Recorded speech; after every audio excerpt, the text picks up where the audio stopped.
Hey guys, it's Ryan here.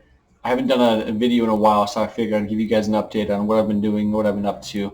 Um, I actually, so quick story before I go into everything I've been doing. Earlier today I had dinner with some people. They said they had a radio show. I met them, I talked to them yesterday.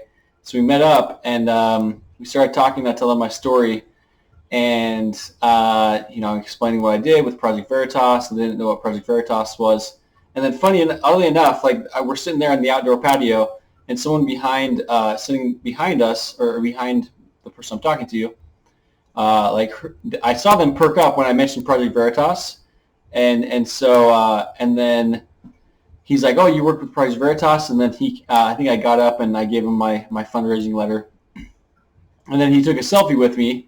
And so the lady I'm talking to is like, "Oh, did he know you from before?" I'm like, "No, I never met the guy." And so we're talking, and then the lady, I'll call her Angelica. So Angelica was like, "Yeah, and by the way, we're going to charge you. We charge $2,000 to be on our show." And I'm like, I really thought that was crazy. I almost dropped my spoon like I was eating, and yeah, I've never charged for interviews. In the last 6 months, I've done 80 plus interviews. I've never been paid for interviews, and I never paid to get on a show. So it was kind of weird. I didn't expect it, and so I was sitting there with my wife, and we're like, "Nah, probably not." It was all kind of rushed. They wanted me to be on the show that same day, tonight actually. So I just thought it was really really weird. So anyway, so that was today, and let's talk about what's been going on the last week or so. So we had the Korean Air story that premiered on Sunday with Stu Peters. So all last week I was working with Stu Peters. I was giving him access to some of the sources, some of the people I knew, and I think he did a really good job. It was a little bit of a confusing story, but it revolves around Scott Koch. And Scott Koch is, let's see here. Scott Koch he has alleged ties with the Department of Defense, and he has, according to his boss, he has a security clearance to work on F-35s. But he admitted on tape that he was, offloading ballots in Arizona. And so let me just try to explain kind of what happened, like how this ties into my side of it. All right, so let's go back to Korean Air Part 1.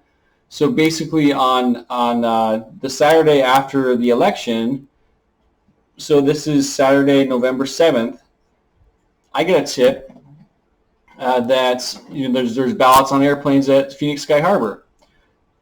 And so I show up at the airport, and the tip is saying, "Hey, there's an airplane with a blue underbelly." And so I show up there, and lo and behold, it's the plane that they talked about, that they discussed. So I take photos of it. I'm freaking out. I get people on the phone. I call a few people. So we end up getting like 7 people there, which is probably too many. We probably spooked them. But we do see them loading things onto the plane, and they departed around 11 p.m. We tried to get Homeland Security there, and we're on the phone with people. We're trying to get all the way to the top, like people close to the White House. And all these people in the story have aliases, except for Chief of Staff, the Chief of Staff for Paul Gosar, whose name is Tom Van Flein. So this was the original tip here. Let me make it smaller. Wait, I don't know if there's a way to make it smaller. But anyways, this is on RyanHarvey.org. You can find it there under the Ryan Reports. So anyways, I have photos of everything. We have video. We were there for 2 hours observing the plane. We were there when the cars arrived. These 2 cars arrived, dropping off people and baggage. And so that happened. So how does Stacey Burke relate to this? And what is Stacey Burke's involvement? So Stacey Burke, she, that earlier that day at the rally when I met Sheriff Mark Lamb, Stacey Burke was there, and Stacey Burke was not there. But I received a tip saying, "Hey, someone named Stacey Burke knows about these ballots in Seattle," and so I got someone's contact info. I think I might have gotten Stacey Burke's number, but I never called her. And so that was kind of separate in my mind, separate from the airplane thing.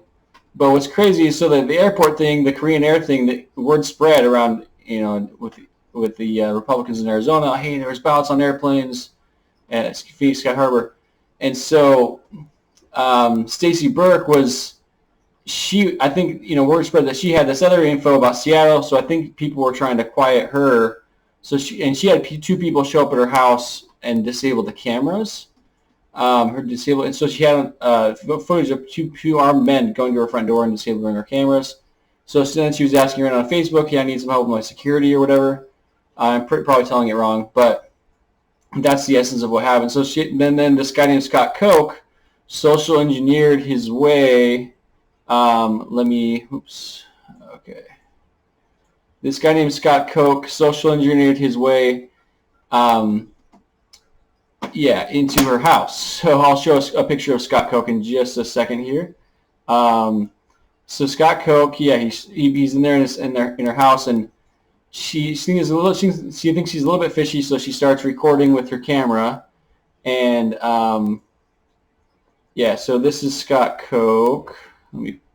This is Scott Koch right here. All right, so he was in her kitchen, and these are the ballots that. Well, let me just show you this here. This is the Seattle airport supposedly, and this is where the South Korean airplane was, and this was the whistleblower that Stacey Burke knew about, and so. Yeah, there's that. There's also this other diagram. It's basically the same thing. But anyways, okay, so I digress. So going back to Scott Koch. So Scott Koch here, he's in her kitchen, right? And then she starts recording, and he basically says, yeah, we have DOD ballots. We have ballots using a National Guard hangar at Phoenix Sky Harbor. And she's also mentioning an airplane. So the point is, the whole reason he mentioned airplanes in the first place was because Stacey was mentioning airplanes, but Stacey was referring to this plane that she'd heard about, the Korean airplane. And Scott Koch, he didn't know about the Korean airplane, or he thought she was talking about his plane, the one at the National Guard hangar. And so he accidentally goofed and basically admitted there was a second plane. So that's what happened. He admitted that there was a second plane, and we have his transcript from. Let's look at his transcript. All right, so this is page 1 of the transcript. This is also on Stu Peters' show. So loaded stuff on the plane because he has video of it. He's got video of that plane. So Koch's like, yeah, right. You don't have video of that plane. My guys are guarding that plane, but he's referring to the National Guard plane. National Guard plane in the National Guard hangar, and Stacey's referring to the Korean Air one. So they're talking about two separate planes, and this is deep. But he's just making up a video because he's making it up, and he says he has it, and then this is page 2 of the transcript, and then he's like, yeah, I loaded stuff. So here we go. It says, let me make sure you can see that. Okay, so it says ballots were unloaded and they were shipped through UPS and FedEx here to somewhere else. And then Scott Koch says Las Vegas. I thought some of them went to the Maricopa County elections. Some of them did. Most of them went to Las Vegas. All right. So that's page 2 of the transcript. Let's look at page 3. All right, so this is page 3. I don't know that guy. He owns Swift Aviation. All right, but it's not technically Swift. All right, they're talking about that. And then down the bottom it says, sorry about that. It says, so why are they jerking me around? A lot of people don't want to be the center. They want to have the information. The problem is the information they don't want, because that information is dangerous as hell, right? All right, and then. And by the way, Stu Peters did a great job with this whole story, just nailing everything down, talking to the sources. You can follow him on Twitter and Parler at Real Stu Peters. Real Stu Peters. So this is page 4 of the transcript here. So Yeah, and so they're talking about, someone's going to cause a car accident. So Scott Koch says they're going to try to cause a car accident against someone. Sorry, I'm trying to figure out this screen here. All right, and then he's not a bad guy. If someone gets close enough, they will shut him down. So this is at the top there. That's important.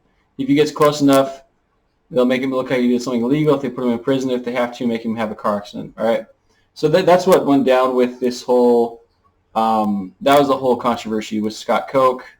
Let's close this. Those are the transcripts. So here we are. So that's that story. So this is the new audio that. Let's play the audio. He knew about them. So this is Stu Peters here talking about the same thing here, and this released on Sunday.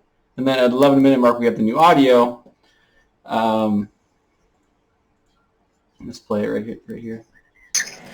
If there's still doubt, 11 of her family members. So he's saying basically they have information about the family members of this affiant, this witness. I'm overwhelmed. Scott Koch, I could have done without all this. Koch, I could have done without all this. Well, I figure she needs to know that her information is not. She does. You're right. Public or private, because she was just adamantly convinced that it is. if there's still doubt about who exactly Kenneth Scott Koch is and whether or not he's telling the truth about the planes or his relation to the infamous Koch brothers, PC Radio was also provided with audio recordings of a phone call between the affiant and Koch's boss at Mayhem Solutions. Finding the person and Scotty those planes to help us, so I know he's not BSing when it comes to stuff like that. So, I mean, there's a lot of truth to who he is and what he does now.